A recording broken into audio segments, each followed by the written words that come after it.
सुप्रभात मुलांनो, कसे आहात सर्व? मजेत ना? आज आपला मराठीचा क्लास आहे. आज आपण भाग क्रमांक 2 बघणार आहोत. पाठ क्रमांक 9 लोभी कोल्हा. पाठ क्रमांक 9 लोभी कोल्हा. इसका हम 2 नंबर भाग देखेंगे. दूसरा भाग ध्यान से सुनिए. मलाही त्या बोक्याचा एवढा राग आला होता की मुझे भी, तो वो सियार मुर्गे से बोल रहा है कि मुझे भी उस बिल्ले का, यानी जो मेल कैट था, उसका बहुत गुस्सा आया है. क्या बताऊं तुझे? मलाही त्या बोक्याचा एवढा राग होता की काय सांगू. त्या दुष्टामुळे मी माझ्या मित्राला मुकलो रे. पण आम्ही गावात खाणारे त्याच्याशी लढू शकलो नव्हतो ना. पण आम्ही गवत खाणारे त्याच्याशी लढू शकलो नव्हतो ना. कोल्हा दुखी स्वरात म्हणाला. कोल्हा शाकाहारी आहे हे कळल्यावर कोंबड्याचा उडला सुरला संशयही नाहीसा झाला. कोल्हा आपला डाव यशस्वी होतो आहे असे पाहून म्हणाला, तुझे वडील प्रसिद्ध गायक होते, तू ही गातोस का? अब वो मुर्गा और सियार की बातें तो चल ही रही थी. बहुत मीठी मीठी बातें वो सियार कर रहा था. और वो बहका रहा था किसे? मुर्गे को. और वो भी मासूमियत से सारी बातें बता रहा था. तब उसे भी पता चला कि कोल्हा अभी मतलब उसका जो डाउट था वो धीरे धीरे कम होने लगा. तब जब उन लोग बातें कर रहे थे तब सियार ने और एक चीज कही. त्या दुष्टामुळे मी माझ्या मित्राला मुकलो रे. और मुझे भी बहुत गुस्सा आया था उस बिल्ले का जिसने तुम्हारे पापा की शिकार की थी. पर आम्ही गवत खाणारे, पर हम लोग तो घास फूस खाने वाले हैं. ये कौन कह रहा है? चतुर सियार कह रहा है, हम तो घास फूस खाने वाले हैं. उसके साथ हम लड़ नहीं पाए. किसके साथ? बिल्ले के साथ. और हमने अपना एक अच्छा दोस्त गंवा दिया जो तुम्हारे पापा थे. हाँ, ये कौन किसे कह रहा है? सियार कह रहा है मुर्गे से. कोल्हा दुखी स्वरात म्हणाला. बहुत दुखी भाव से सियार ने मुर्गे से कहा. कोल्हा शाकाहारी आहे हे कळल्यावर कोंबड्याचा उरला सुरला संशयही नाहीसा झाला. जब मुर्गे को पता चला कि भाई ये तो घास खाते, गवत यानी क्या? घास. ये तो घास खाते, ये तो शाकाहारी है, इनसे मुझे कोई खतरा नहीं है, इनसे मुझे कोई तकलीफ नहीं है. ये मन ही मन कौन सोच रहा था? ये मुर्गा सोच रहा था. और वो आगे भी बातें कर रहा था. और उसका जो थोड़ा बहुत डाउट था उसके बारे में, जो शक था, वो भी चला गया. कोल्हा आपला डाव यशस्वी होतो आहे असे पाहून म्हणाला, तुझे वडील प्रसिद्ध गायक होते, तू ही गातोस का? जब उसको पता चला सियार को कि ये तो मेरी बातों में आ रहा है, अब ये मुझ पर शक भी नहीं कर रहा है, तो और आगे बढ़कर उसने कहा कि उसे पर लग रहा था कि मैं जो सोच रहा हूँ ये मुझे शिकार में इसके अच्छे से कर सकता हूँ. तो उसको और भी बहलाना फुसलाना उसने शुरू किया सियार ने उस मुर्गे को. हाँ, तो उसने आगे बढ़कर और कहा कि तुम्हारे पापा तो एक प्रसिद्ध गायक थे. तो तू भी गाना गाते हो क्या? ये कौन बोल रहा है? ये सियार अब मुर्गे को बता रहा है.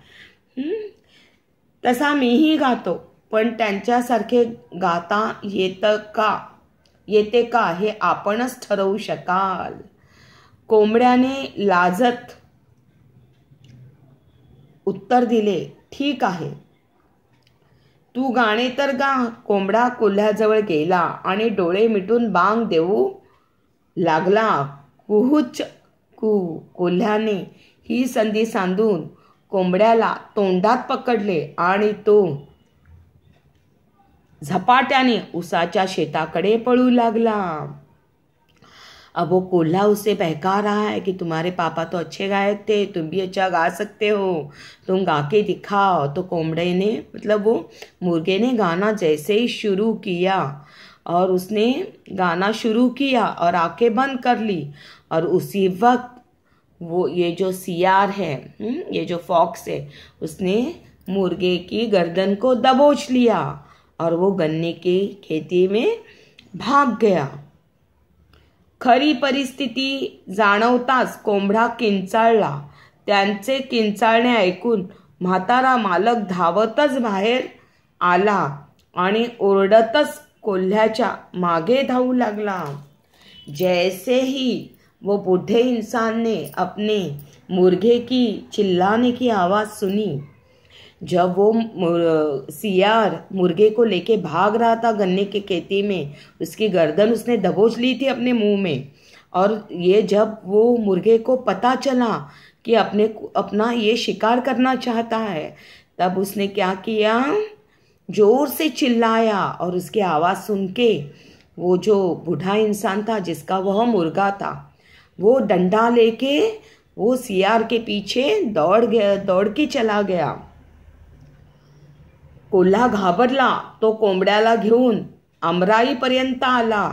अब यह अमराई क्या है, जहाँ पे आम के पेड़ होते हैं बहुत ज़्यादा, हाँ, उसे क्या कहते हैं, अमराई। हाँ, तो वो सियार डर गया कि मुर्गे का मालिक डंडा लेके उसके पीछे दौड़ा, वो बूढ़ा आदमी, तो वो एकदम से डर गया और वो मुर्गे को मुंह में पकड़ के कहाँ तक लेके गया, अमराई यानी जो आम के जो पेड़ पौधे थे, तो वहाँ पे वो लेकर गया।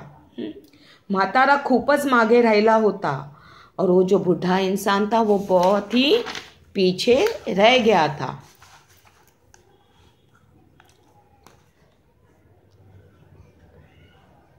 त्याचे ओरडणे ऐकून वस्तीतील कुत्री कोल्ह्यामागे धावू लागली। तोच कोंबडा कोल्ह्याला म्हणाला, काका, तुम्ही माझ्या मालकाला सांगा की तुम्ही मला काकीकडे नेत आहात। और इतने में अभी वो जो बस्ती थी, बूढ़े आदमी जहाँ रहते थे, तो वहाँ पे कुछ कुत्ते थे जो उसके दोस्त थे। वो बस्ती के जो कुत्ते थे वो मुर्गे के दोस्त थे। तो जैसे ही उन्होंने देखा कि उनको दोस्त के उठा के वो लेके जा रहा है, हाँ, तो वो कुत्ते वो सियार के पीछे दौड़ने लगे, भागने लगे, ताकि वो अपने दोस्त को बचा सके। और जैसे ही उसके मुंह से वो मुर्गा निकल के बाहर खड़ा हुआ, तो उसने कहा कि सियार से, देखो ये मुर्गा यहाँ सियार से कह रहा है कि आप मेरे मालिक को बता दो कि मैं कि वो उसके काकी के पास लेके जा रहा है, मतलब सियार की जो बीवी है, मैं उसके पास लेके जा रहा हूँ, इस तरह से बताओ, नहीं तो आपकी अच्छे से पिटाई हो जाएगी। इस वजह से वो मुर्गा वो सियार को बता रहा है कि आप मेरे मालिक को बता दो, वरना आपकी पिटाई हो जाएगी, कि मैं तुम्हें काकी के पास उठा के लेके जा रहा था। ठीक है। कोल्ह्याला कोंबड्याचे म्हणणे पटले। त्याने म्हाताऱ्याला ओरडून सांगितले, मी कोंबड्याला त्याच्या काकीकडे नेत आहे। कोल्ह्याने असे सांगायला तोंड उघडताच त्याच्या तोंडातला कोंबडा